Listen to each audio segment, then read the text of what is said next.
ሰላም ተማሪዎች 1 the power of 0 1 2 the power of 0 1 3 the power of 0 1 a the power of 0 1 a except 0 0 the power of 0 undefined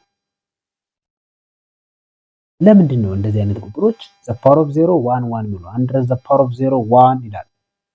ይህ ምክንያቱ ምንድነው? is it agreement? no is not agreement። ስላስረዳችሁ በጥሞና ተከታተሉ። a the power of 0 is equals to 1 ይላል። 0 ማለት የሆነን ቁጥር 2 ሲቀነስ 2 3 ሲቀነስ 3 እንደማለት ነው።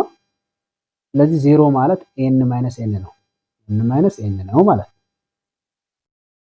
በዚህ 0 ቦታ ወስጄ እንተካለሁ። ይሄን ወስጄ ተካለሁ።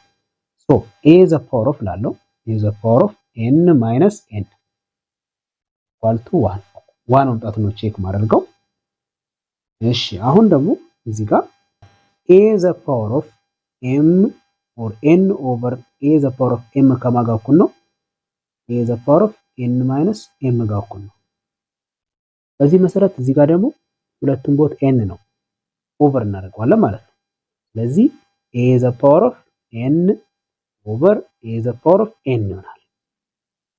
አሁን ለምሳሌ a ያቺ ሁለት ቁጥር ነው። ለምሳሌ 2 the power of 3 over 2 the power of 3 ነው ማለት ነው። 2 the power of 3 8 2 the power of 3 also 8 8 divided by 8 1 በዚህ ምክንያት ነው አግሪመንት አይደለም።